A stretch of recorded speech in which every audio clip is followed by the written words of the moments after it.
Edit audio. Hello, and welcome back to the Be Well Sis podcast. I am your host, Dr. Cassandra Dunbar. So before we get into today's episode, I need to be real with you for a second. I have been planning on having this little cute solo episode to wrap up our Summer of Joy. But it has been really hard to have a cute, fun conversation with all the things that's happening in the world. It's been hard to find the words, and it's been hard to show up all light and bubbly when there's a lot of sadness, cruelty, and heaviness in the world. I have adjusted the tone of Be Well Sis lately. I hope you guys have noticed, to bring in a bit more levity, because I know that we all need a little bit of lightness and some relief. And I do want this show to be a respite from all the madness that's happening in the world and even in our personal worlds. But I also just didn't feel right jumping into life updates without acknowledging what's happening around us. For example, the starvation in Gaza and Sudan. Then the passing of the so-called Big Beautiful Bill that gutted essential safety nets for our most vulnerable populations. The quiet defunding of public services like PBS losing a major funder that so many of us grew up with and still rely on. And then there's this ever-present reminder that mutual aid and collective care they are not optional, they are vital. And I don't really have a neat bow to tie up any of this with, but I do believe in keeping the conversation going. I believe in continuing to reach out to public officials. I believe in continuing to put our money and our energy and our attention where it matters the most. So as always, thank you so much for being here. I am always so glad you're here. And before we get into the rest of the conversation, let's go ahead and take a breath. In and out, and feel what you need to feel.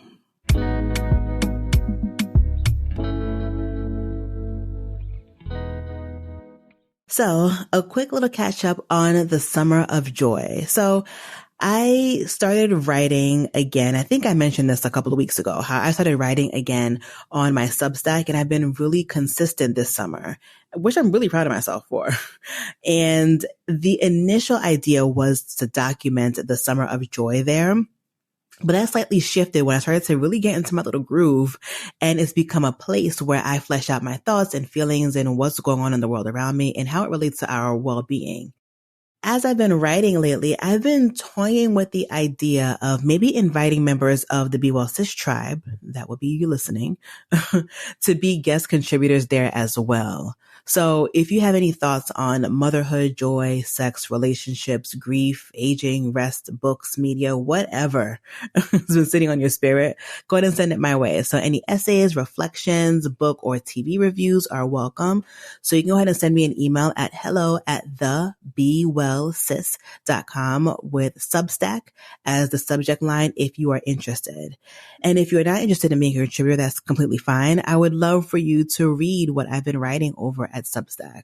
And it's a place where we can actually have a conversation with each other, because like I told you before, podcasting can be a little interesting in that it is essentially a one-way street. So to make it a two-way street, we can have conversations over there.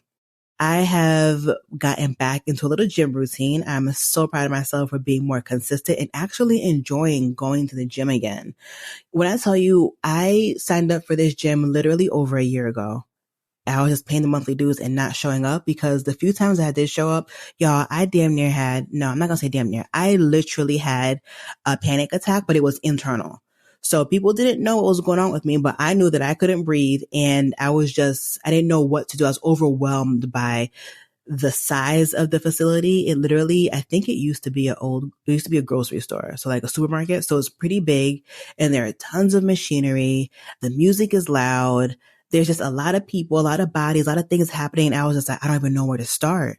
So I would just go for like a few seconds. Then I would either just stay on the treadmill for like 30 minutes to an hour and leave, or I would literally just go in have an internal meltdown, and then go back home. So with all that being said, this summer I have been more consistent in going and actually enjoying my workout. So I've been really focused on strength training as well as mobility training. So I want to just increase my flexibility.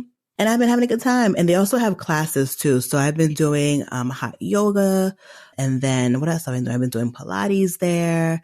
I just have been enjoying going to the gym. On the weekends, I literally look forward to waking up in the morning and headed over to the gym to get my day started. So that has been great. And one of the reasons why I've been consistent there is because as we age, it is super important to maintain our muscle mass and our strength.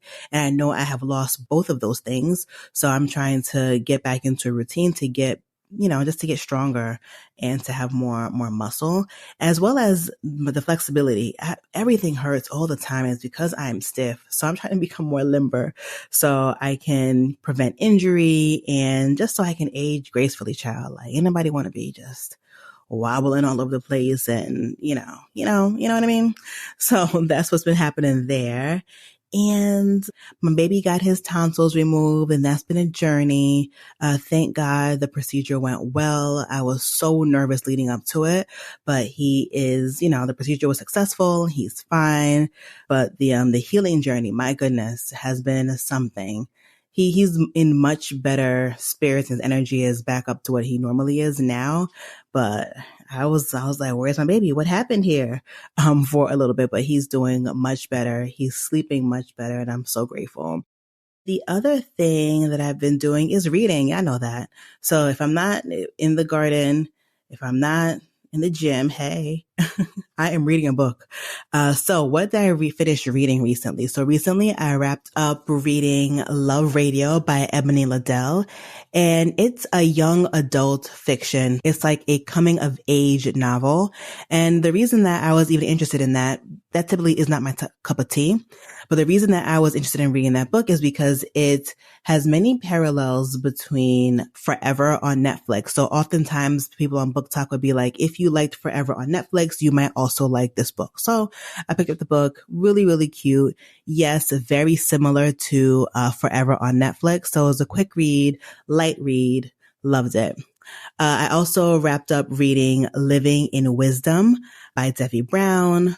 I also wrapped up reading No Holds Barred by Mandii B Weezy.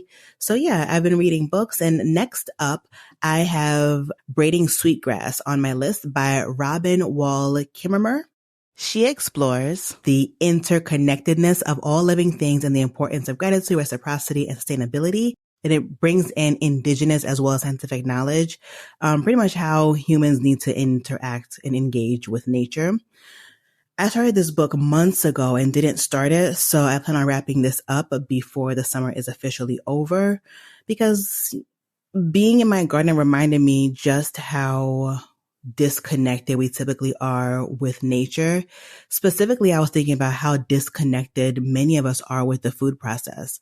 I told you guys that this summer has been a struggle in my garden because it's been so dang hot. Like, even my plants are struggling, but there's just so much science that goes into food production and so much labor and effort and pivoting that goes into making just a little bit of food. And I just want to remember the importance of nature, how A, we are a part of nature, and how B, we need to have more of a respect and a reverence for nature. So yeah, all that to say that I'll be wrapping up reading Braiding Sweetgrass. As a note, every book that I mentioned is linked in the show notes. And if you purchase using my bookshop.org link, I will get a very small commission. And every purchase financially supports local independent bookstores. So shop my book links, friends. So everything I mentioned here is going to be here.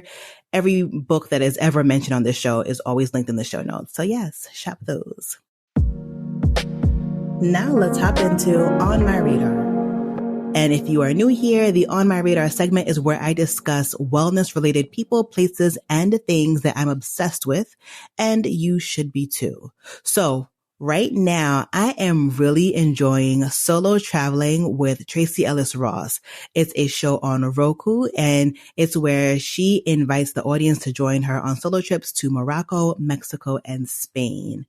One of the quotes that she says is that this is me enjoying my own company while I immerse, unplug, and indulge out in the world. And I love that so much. I am a huge advocate for solo travel, especially for women, because I believe this is where you truly experience yourself and the world. So my first solo travel experience was when I moved to Curacao when I was about 21 or 22. I think 22 years old. And I lived there for about 2 years, and baby, it completely changed my life in so many beautiful ways. And even though right now I am married and I'm a mother of school-age children, I still believe in and need time to explore solo. So whether it is a trip across the country or out the country, or even something closer, like just a short little road trip, if you haven't done so, please do yourself a favor and go. Like, you'll really get to know yourself and the world on a deeper level. Anywho, I really enjoyed watching Solo Traveling with Tracee Ellis Ross, and I invite you to take a watch too and see how you feel. Let me know how you feel about the episode. So before we wrap up this episode, I am going to read a really touching review that I received from a listener. And honestly, it was from a few months back and I missed it, but let's talk about it now. So it says, "Thank you so much, Cassandra, for your transparency and vulnerability. Have been listening for a while, but it was the Not Well Sis segment that compelled me to tell you we are here and we are listening and we see you doing the work. As an introvert who needs to fill her cup before I start my day, I wake up extra early before my family to listen to your podcast in the morning in my solo bath ritual." Ooh, she fancy. I love it. "We appreciate you. And yes, do want to listen to shows about supplements and all your ideas. Congrats on your fellowship and looking forward to seeing your next chapter of the podcast."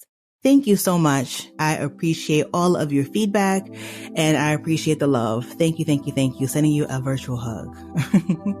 So that is it for today. As always, thank you so much for joining. I am so glad you're here. Until next time, be well, sis. Thank you for listening to this episode of Be Well, Sis. If you'd like to get in touch with us, there's a link in the show notes. Be Well, Sis is hosted by me, Dr. Cassandra Dunbar, and produced by Edit Audio. Don't forget to hit follow so you never miss an episode. Until next time, be well, sis.